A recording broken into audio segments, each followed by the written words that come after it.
Okay, planning for higher costs in retirement. Let's take a look at that. So out-of-pocket healthcare costs. So you can see as you age, and this is what this chart is meant to show, as you age, your need for services, which is the rust-colored, versus your premium costs, your need for services elevates. These are men, these are women. So you can kind of see what's going on as you age, your need for services elevates.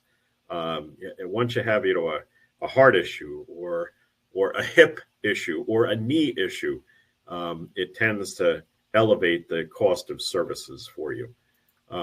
That's just something that just goes on.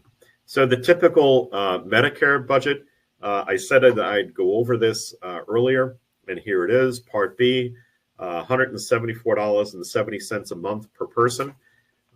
Medigap could be as high as $200, and then prescription drug plan, I use a budgetary number of $40. So you're looking at almost $415 a month just in premium costs per person. So if I extrapolate that out for an annualized number, you're looking at just under $5,000. And if you add some out-of-pocket costs on prescription drugs and dental and vision, you're looking at about $6,500, almost $6,600 per person per year. So a couple, you multiply that by 2, so you're looking at $13,200, $13,300 in costs for healthcare. And incidentally, you're not sick. So this is just what it costs to, have healthcare in retirement. So it's a little over $1,000 a month for a couple. So we got to make sure we have that cared for and buttoned up. What can cause your health care to change? Well, certainly higher insurance premiums, higher out-of-pocket costs, change in health status may require more expensive drugs, more services not covered by insurance, dental, vision, hearing, long-term care. I mean, that is the one, that's the killer. Long-term care tends, if you have an incidence, long-term care tends to be very costly. And I really do speak to my clients a lot about having long-term care coverage to take care of that event if it were to happen. Okay, so planning for future costs. A couple of different folks out there have done studies on this with what healthcare costs are in retirement. Fidelity has done something. You can certainly go do your own. Fidelity is saying $315,000 for couples in their retirement years that would pay for healthcare. And oh, by the way, that does not include long-term care costs. So, if I look at long-term care, it's not covered by either Medicare or Medigap. Excuse me, I just want to take a quick drink. This is what I was saying earlier, that Medicare does cover 100 days of skilled care as long as that's what you need. If you need skilled nursing care, directly supervised by a doctor, then it'll pay up to 100 days. The moment that you go help with activities of daily living or custodial care, there's no coverage at all. So 35% over 65 have some type of activity limitations. So it's something to consider when you look at long-term care. The causes of activity limitations, I know the chart is kind of tough to see, but this big one here, and incidentally, blue is men and the brownish rust brown, though that's the women's stat. So hypertension's here, arthritis is down here as well. We have heart disease. So these are the areas that will basically cause the greatest amount of activity limitations. If you don't need help now, well, just wait, because as you age, and if you look at that tannish line as opposed to the rust line, so the tannish line is those who are 85 and older. Certainly walking becomes a challenge. That's my highest one here. But, bathing and showering. And incidentally, these are the 6 activities of daily living. I said I'd bring these up later on. So we have bathing or showering. So basically self-care, dressing yourself, eating, getting in and out of beds or chairs. That's called transferring, by the way. So the ability to get out of your lazy boy by yourself without assistance, that to be able to stand up, that's called transferring. If you need assistance doing that, then you don't pass that activity of daily living. Then you have walking, and then you have using the toilet. So basically toileting, being able to go and take care of that by yourself. Those are the 6.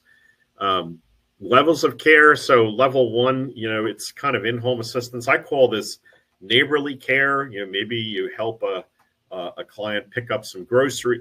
You help a neighbor pick up some groceries. You help them, maybe make them a meal and bring it over and heat it up for them. Bring them to the barbershop. This type of thing. Just neighborly care. Then the next level of care. These are the activities of daily living, and it's eating. And I call it the things we take for granted.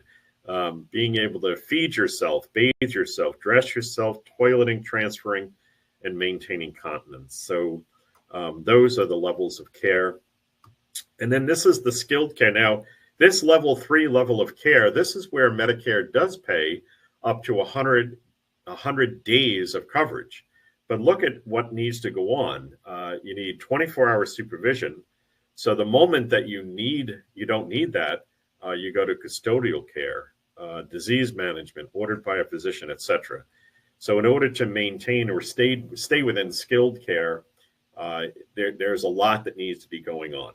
So just be aware of that. All right. So what are the costs of long-term care? Well, these are national costs. The costs in Jersey are a little bit higher than these. I had an uncle I had responsibility for. He passed in August. And I can tell you that the cost that I had for the assisted living for him was almost $8,200 a month. You can do the math, but I actually was paying that for him out of his assets, of course. But and then if he needed help with med management, or he needed help with showering, an attendant basically standing by as he showered in case he took a slip or he got dizzy or something, that was extra. So it's not inexpensive. So why plan for long-term care? Well, you spare family members from doing it.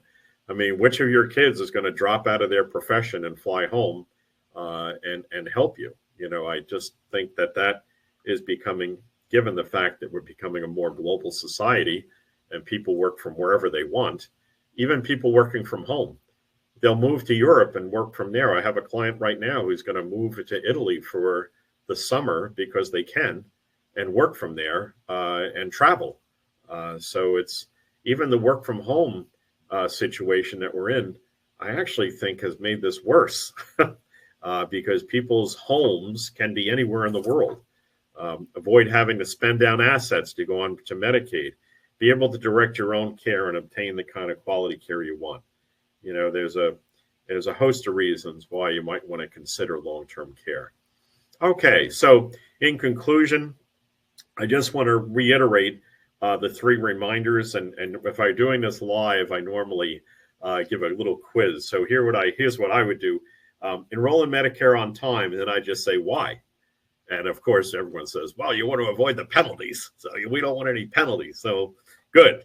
So, test question number 2, shop carefully for private coverage. So where are the 3 areas of private coverage? And then I just be silent and I'd see who could get them.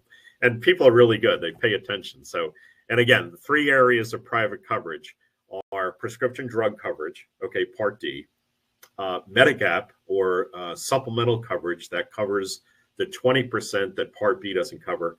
And the last is Part C, Medicare Advantage. Those are the 3 areas that you want to shop for the coverage because you can do better and save some money. And then lastly, plan for higher healthcare costs in retirement. So what are the 2 major reasons of why healthcare is going to be more expensive as you go on in your retirement? Well, one is inflation, and the other is the need for services. The need for services is going to elevate as you age. So just be aware of that. Okay. Questions. So, certainly, thanks so much for, being here with us. We have a QR code. I'm sure everyone's familiar how to hover over that and use that. There's my email address, info@westminsterwm.com. There's our office phone number, and there's our website if you wish to kind of explore what we're all about and what we do. But if you have any questions, shoot a note to info. And I have 3 advisors in addition to myself, including myself. There are 3 advisors in the office, and we all patrol the info@westminsterwm email address to make sure that we are very timely in our answers to questions that do come in. Thank you so much for listening. I really do appreciate it. I enjoy doing this very much. And again, thank you so much for listening. And I hope you used my channel here or my information as kind of your first foray into investigating Medicare, because there's a lot to consider. There's a lot of items that are involved and incorporated into the program. I hope you enjoyed what you heard today, and stay safe and be well. Thank you again for listening.